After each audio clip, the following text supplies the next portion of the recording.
Hello guys. जैसा कि हमने लास्ट एपिसोड में देखा था कि काफ़ी सारे सेक्ट ने एकजुट होकर ठान लिया होता है कि वो सारे के सारे ही उस खास तरीके के ट्रीज़र को हासिल करेंगे जो कि स्वयं के अंदर मौजूद है। उसके साथ साथ घोस्ट किंग ने भी ये डिसाइड कर लिया था कि वो भी उस ट्रीज़र को लेके आएगा क्योंकि उसके सेक्ट मास्टर ने उसको ऐसा करने के लिए कहा था।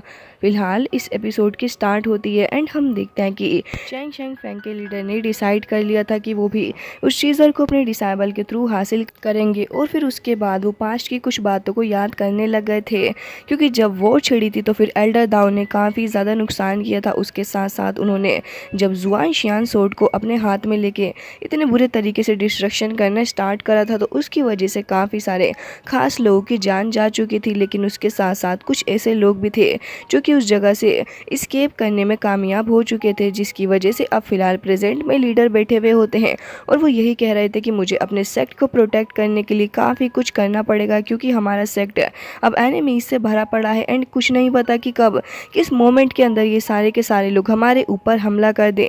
मुझे तो बिलीव नहीं होता कि आखिर हमारे साथ ऐसा क्यों हो रहा है। जिसके बाद वो अपने एंसिस्टर से कह रहे होते हैं कि एंसिस्टर्स, मुझे उम्मीद है कि इस बार जो हम करने जा रहे हैं उससे आपको बहुत ही ज़्यादा खुशी होगी एंड यही चीज़ें हमें ग्लोरी दिखाएगी हमारे सेक्ट के लिए। जिसके बाद सीन कट हो जाता है और हम उसी ओल्ड मैन और साथ में उसी लड़की को देखते हैं जो कि अब रास्ता देखती हुई जा रही थी और कह रही थी कि हमें दावांग विलेज की तरफ आगे बढ़ने के लिए इसी रास्ते के ऊपर कंटिन्यू करने की ज़रूरत है। एंड वो साथ साथ कुछ खा भी रही होती और कह रही थी कि आपको क्या लगता है इस बारे में। तभी वो ओल्ड मैन कहते हैं कि मुझे तो ये लग रहा है कि तुम बिल्कुल सही कह रही हो, लेकिन मुझे ये भी पता है कि हमारे वहाँ पे पहुँचने से पहले ही वहाँ पे थाउजेंड्स ऑफ लोग पहुँच चुके होंगे क्योंकि उन सभी को भी तो वो ट्रीज़र हासिल करना ही है।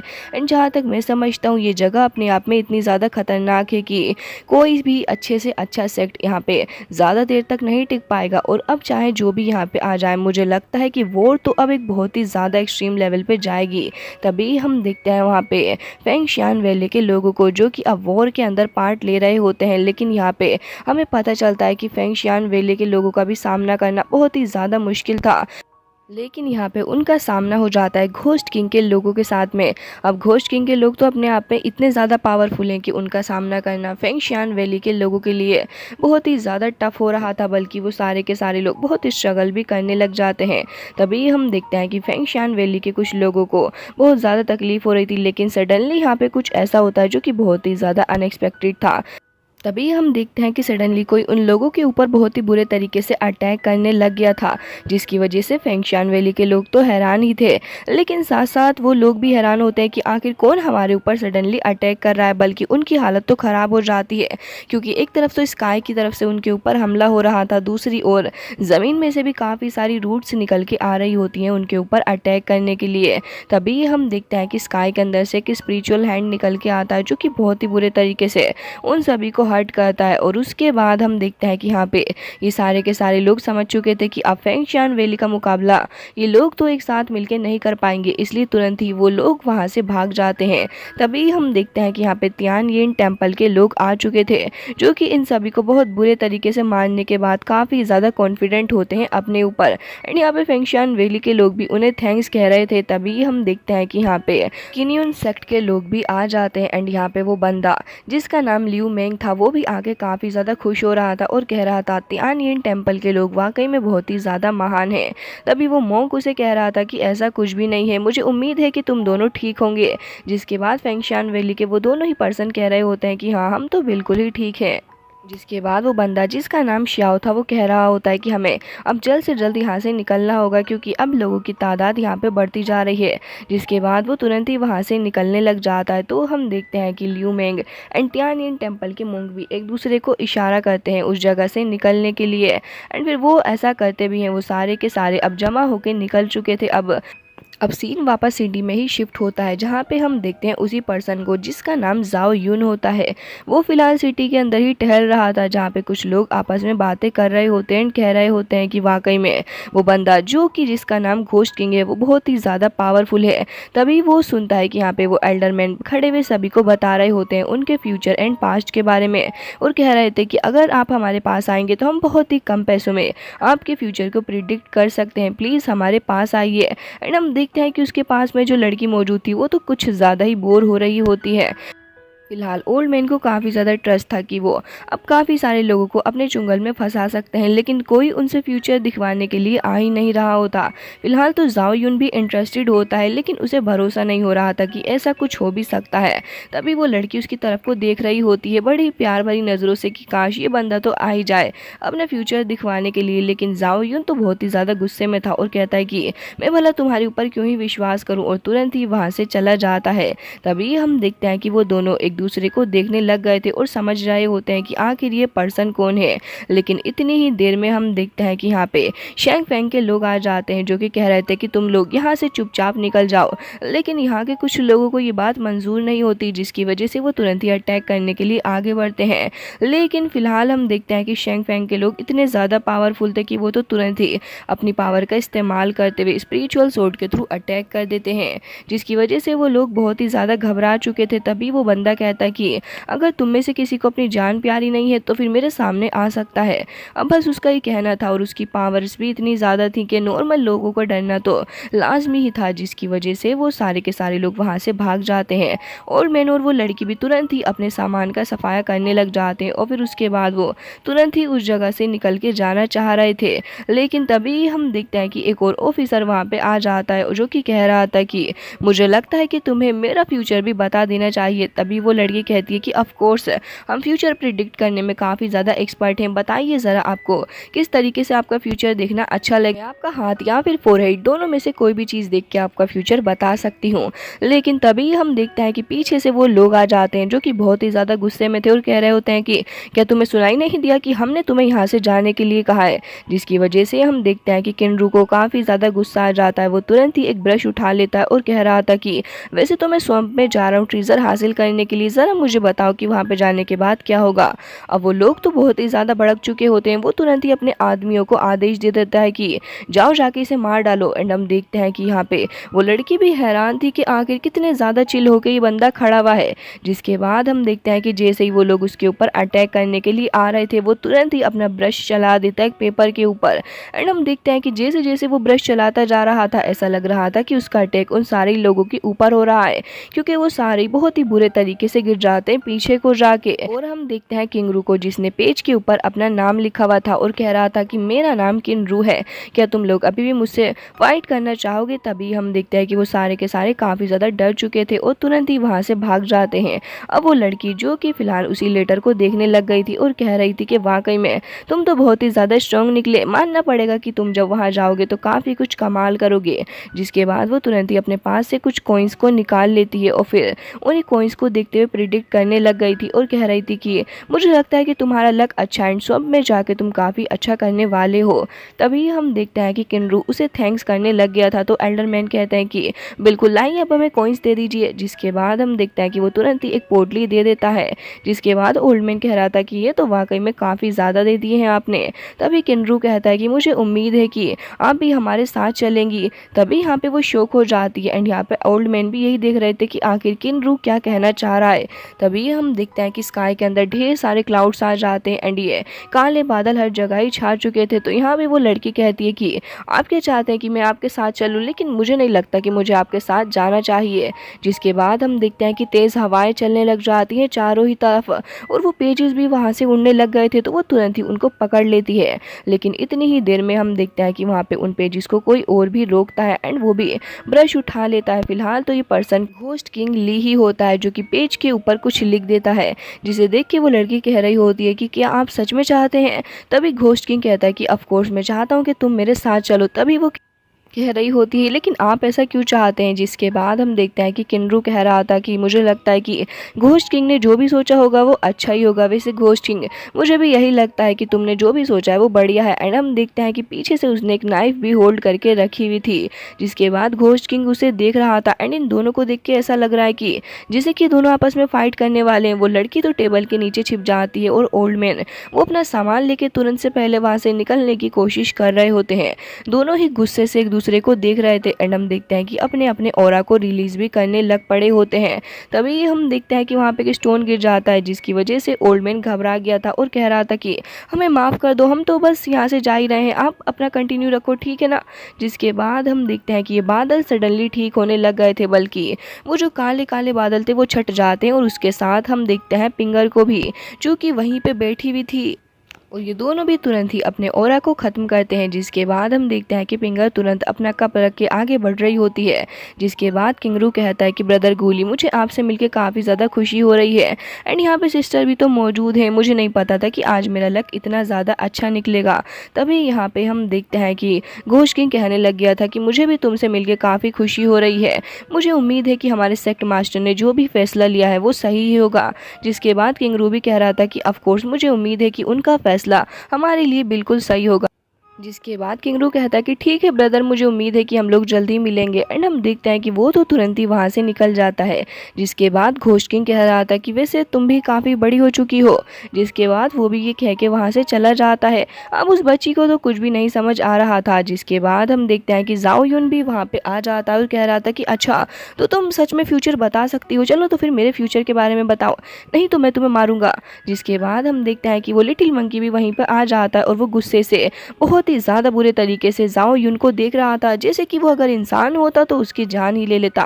तभी जाओ यून कह रहा था कि ओए मंकी, तुम क्या चाहते हो, चलो हटो मेरे रास्ते से, मुझे इस लड़की से अपना फ्यूचर प्रिडिक्ट करवाने दो। जिसके बाद वो कह रहा था कि देखो मेरा फेस देखो और मुझे बताओ कि आखिर मेरे साथ क्या होने वाला है, मुझे जानना है कि आखिर मैं फ्यूचर में क्या अचीव करने वाला हूँ, क्या क्या करने वाला हूँ अपनी लाइफ में। तभी हम देखते हैं कि वो बताने लग गई थी कि आपके फोरहेड की लाइंस को देख के लगता है कि आप वाकई में एक स्ट्रॉन्ग एंड अच्छे पर्सन है, लेकिन मुझे लगता है कि जब आपको एक अच्छे लीडर का साथ मिलेगा तब आपके लिए सक्सेस को पाना थोड़ा मुश्किल हो जाएगा। अब बस ये सुनना था कि जाओ यून को और भी ज़्यादा गुस्सा आ जाता है और वो कह रहा था कि वो लड़की, आखिर तुम ऐसा कैसे कह सकती हो, ज़रा ढंग से मेरा फ्यूचर बताओ। तभी ओल्ड मैन उसे कह रहे होते हैं कि आप तो खामखा गुस्सा कर रहे हैं, जबकि वो तो बिल्कुल सही बात बता रही है।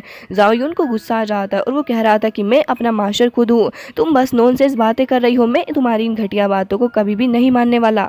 जिसके बाद वो वहाँ से चला जाता है। तो हम देखते हैं कि लिटिल मंकी तुरंत ही पीछे से आके उसको मारने लग गया था, जिसकी वजह से जाओ यून बहुत ही ज़्यादा फ्रस्ट्रेट हो जाता है एंड हम देखते हैं कि अब वो उसके पास से एक टेल निकाल के लेके आ गया था, जो कि वो उस लड़की को दे रहा था। तो जाओ यून कह रहा होता है कि तुम्हारी हिम्मत भी कैसे हुई मेरे पैसे चुराने की, लाओ वापस दो। जिसके बाद वो तुरंत ही उसके ऊपर अटैक करने के लिए आ रहा था, लेकिन कुछ सोच के रुक जाता है और वो मंकी है भी तो इतना क्यूट, आखिर वो क्या ही कर सकता था। जिसके बाद वो कहता है कि मैं तो तुमसे बाद में हिसाब बराबर करूंगा, फिलहाल जा रहा हूँ।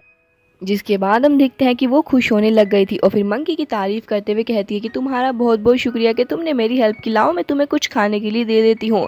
और फिर उसके बाद वो उसे कुछ कैंडी खाने के लिए भी देती है, जिसकी वजह से वो काफ़ी ज़्यादा खुश हो गया था और फिर तुरंत ही जाओ यून के पीछे पीछे भाग जाता है। लेकिन तभी हम देखते हैं कि पिंगर वहाँ पे खड़ी थी और कह रही थी कि इतने सालों बाद भी तुम नहीं बदली हो, तुम्हें आज भी कैंडीज़ खाना पसंद है। जिसे देख के वो काफ़ी ज़्यादा खुश होती है और कहती है कि एल्डर सिस्टर आप यहाँ पे आ चुकी हैं। और फिर दोनों ही एक दूसरे से बातें करने लग गई थी। इसके बाद हम देखते हैं कि सारे के सारे लोग निकल चुके थे, लेकिन तभी हम देखते हैं कि इन्हें निकलता हुआ देख के वहाँ पे मौजूद लोग कह रहे थे कि हमें लगता है कि अब हमें सेक्ट मास्टर को इन्फॉर्म कर देना चाहिए कि वो लोग यहाँ से जा चुके हैं। जिसके बाद हम देखते हैं कि पिंगर के साथ में वो आगे बढ़ रही होती है एंड यहाँ पे कह रही थी कि आखिर ये सब कुछ चल के रहा है सिस्टर। एंड हम ओल्ड मैन को देखते हैं जो कि फिलहाल अपने रास्ते के बीच में आने वाले कुछ इंसेक्ट को बहुत ही बुरे तरीके से मार रहे थे एंड वो इंसेक्ट देखने में काफ़ी अजीब से होते हैं और जैसे ही वो ग्राउंड पे गिर रहे थे वो चमकने लग गए थे। तभी पिंगर समझ जाती है कि कोई तो खतरा है।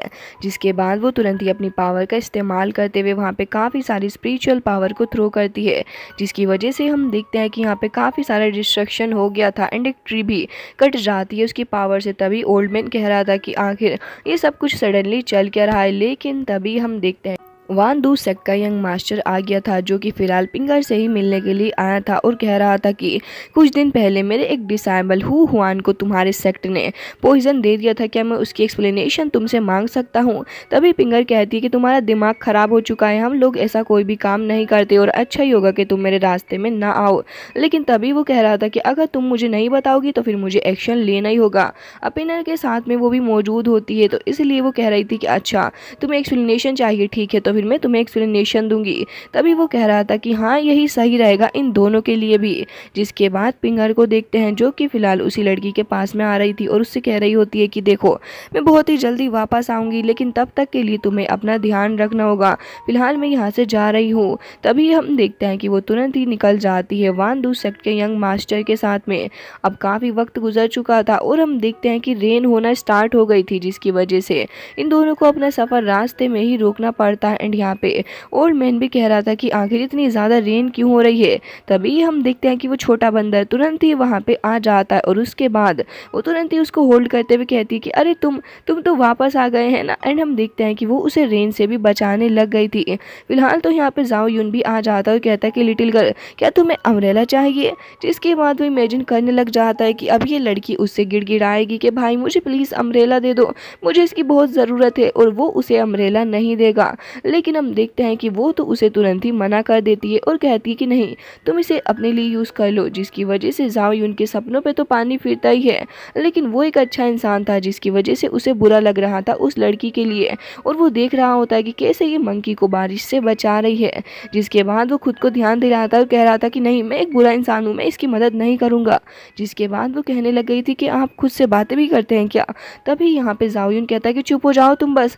जिसके बाद हम देखते हैं कि वो तुरंत ही अपनी अम्ब्रेला उसके पास को कर देता है और उससे कहता है कि ये लो इसका इस्तेमाल कर लो, तुम बारिश से बच जाओगी। एंड हम देखते हैं कि वो भी मुस्कुराने लग गई थी और जाओ यून गुस्से से आगे की तरफ को बढ़ जाता है। तभी यहाँ पे वो कहने लग गई थी कि तुम बहुत ही ज़्यादा काइंड हो। जिसकी वजह से जाओ यून गुस्सा करता है और कहता है कि मैं बिल्कुल भी काइंड नहीं, अच्छा होगा कि तुम मुझे काइंड ना बोलो, मैं तो एक ईविल हूँ समझी तुम, और ये अम्ब्रेला मैंने तुम्हें इस नकचढ़े बंदर की वजह से दी है, कहीं इसकी तबीयत खराब ना हो जाए। तभी यहाँ पे हम देखते हैं कि ओल्ड मैन हंसने लग गए थे और वो कह रहे होते हैं कि तुम तो कह रहे थे कि मैं एक बुरा इंसान हूँ, क्या तुम सच में बुरे हो, देखो तो ज़रा ही कैसी बातें करता है और इसके एक्शंस देखो। लेकिन तभी जाओ यून आगे बढ़ता है और कह रहा था कि मैं तुम्हें पीटूंगा। जिसके बाद हम देखते हैं कि वो मारने ही वाला था, लेकिन ओल्ड मैन तो खुद ही गिर जाते हैं। जिसके बाद जाओ यून हंसता हुआ कहता है कि तुम तो इतनी जल्दी गिर गए, तुम कितने ज़्यादा डरपोक हो। तभी यहाँ पे ओल्ड मैन भी उसके ऊपर हंस रहे होते हैं और कह रहे थे कि तुम तो बहुत ही ज़्यादा बुरे हो, है ना। जिसके बाद हम देखते हैं कि ऐसे ही थोड़ा वक्त गुजर गया था और फिर वो छोटा मंकी वो खुद को पानी से अलग करने के लिए खुद को साफ करने लग गया था। लेकिन तभी उसकी नज़र पड़ती है कि पानी में कोई तो है। जिसके बाद वो चिल्लाता है एंड हम देखते हैं कि जाओ यून भी चिल्ला रहा होता है क्योंकि पानी के अंदर से एक फिशरमैन निकल के आ गया था जो कि अटैक करने वाला था। लेकिन तभी हम देखते हैं कि कोई तो उसके अटैक को रोक लेता है एंड हम देखते हैं कि वो कुछ और नहीं बल्कि उस लड़की की ब्रेसलेट होती है जिसके अंदर काफ़ी सारी स्पिरिचुअल पावर थी। तभी हम देखते हैं कि वो फिशमैन काफ़ी ज़्यादा दूर जाके गिरता है एंड इतनी ही देर में वहाँ पे पिंगर की भी एंट्री हो गई थी, जिसे देख के तो वो फिशमैन बहुत ही बुरे तरीके से डर जाता है और वहां से भागने लग गया था। लेकिन उससे पहले ही वहां पे अपना घोस्ट किंग आ जाता है जो कि उसे तुरंत ही बहुत बुरे तरीके से मार डालता है। जिसके बाद उसका ब्लड गिरने वाला था उसी लड़की के ऊपर, लेकिन तभी हम देखते हैं कि पिंगर वहाँ पे तुरंत ही आ गई थी और फिर उसके बाद वो उसके ब्लड को भी हटाती है और फिर उस फिशमैन को भी वहाँ पे बहुत बुरे तरीके से फेंक देती है। जिसके बाद वो पूछ रही थी कि तुम ठीक तो हो। तभी वहाँ पे वो कहती है कि ऑफ कोर्स मैं बिल्कुल ठीक हूँ। एंड घोस्ट किंग को देखते हैं जो कि तुरंत ही उसके पास में आ चुका था। जिसके बाद हम देखते हैं कि किनरू भी वहाँ पे मौजूद होता है जो कि उसे अपने फीट के थ्रू टच करके देख रहा था और फिर कहता है कि ये तो मर गया है। जिसके बाद हम देखते हैं कि सारे के सारे लोग साथ में ही खड़े थे, जिसे देख के यहाँ पे वो समझ जाती है कि यहाँ पे कुछ तो चल रहा है। और फिर वो ओल्ड मैन कहते हैं कि तुम तीनों साथ में क्या कर रहे हो, क्या मैं जान सकता हूँ। तभी यहाँ पे फिंगर उसकी तरफ को गुस्से से देखने लग गई थी तो वो कहता है कि फिशमैन सडनली यहाँ पे आया कहाँ से और इसको किसने मार डाला। मैंने तो सुना था कि 66 क्लैन के अंदर इनकी भी क्लैन एक है जो कि काफ़ी ज़्यादा पावरफुल है। तभी फिंगर कहती है कि भले ही ये लोग कितने ही ज़्यादा पावरफुल हो लेकिन ऐसा नहीं है कि इन्हें मारना इतना ज़्यादा डिफ़िकल्ट है। तभी ओल्ड मैन कहता है कि ऑफकोर्स तुमने इस बारे में बिल्कुल सही कहा, लेकिन क्या मैं जान सकता हूँ कि आखिर यहाँ पर क्या चल रहा है। तभी किनरू से कहता है कि तुम प्लीज़ चुप हो जाओ एंड मुझे तो अच्छे से पता है कि हम लोग यहाँ पर करने के लिए क्या आए हैं। तभी घोस्ट किंग कहता है कि जो भी हो हमें आगे बढ़ना होगा। जिसके बाद वो तुरंत ही आगे जाने लग जाता है एंड हम देखते हैं कि वो लड़की भी उसको बाय बोल देती है। तो जाओ यून भी काफ़ी ज़्यादा मूड ख़राब करते हुए आगे जा रहा था। अब वो लड़की जाओ यून को भी बाय बोलती है तो फिर पिंगर को देखते हैं जो कि कह रही थी कि ठीक है सिस्टर मैं तुमसे बाद में मिलूंगी, प्लीज़ अपना ध्यान रखना। जिसके बाद वो कह रही थी कि अरे ओ जाओ यून सर अपने अम्ब्रेला को तो लेते चले जाओ। लेकिन हम देखते हैं कि जाओ यून तो तुरंत ही वहाँ से निकल जाता है। जिसके बाद ये तीनों के तीनों वहीं पर खड़े थे तो ओल्ड मैन कह रहा था कि यहाँ पे मुझे नहीं समझ आ रहा कि सब कुछ चल क्या रहा है और यहाँ पे इस सब के पीछे का मकसद क्या है। जिसके बाद ये सीन कट हो जाता है एंड हम शैंग फेंग के उसी लीडर को देखते हैं जो कि अभी भी उसी जगह पे बैठा हुआ था। तो एक बंदा आके बताता है कि हमारे सोर्सेज के थ्रू हमें पता चला है कि सारी की सारी क्लाइंट्स जमा होकर पहुंच चुकी हैं उसी स्वयं के पास में। लेकिन इस सब के बावजूद मुझे लगता है कि वहाँ पे वो घोस्ट किंग और उसकी टीम वाले लोग भी आएंगे, हमें अपने लोगों के साथ और वेपन्स को भी भेजना चाहिए था। लेकिन तभी शैंग फेंग के उसी लीडर को देखते हैं जो कि फिलहाल कुछ सोच में पड़ गया था। एंड गाइस इसी के साथ ये एपिसोड हो जाता है एंड आई होप आपको पसंद आया होगा। इसका नेक्स्ट पार्ट चाहिए तो प्लीज़ कमेंट करके बता देना। मिलता है नेक्स्ट वीडियो में, तब तक के लिए bye bye, take care of yourself.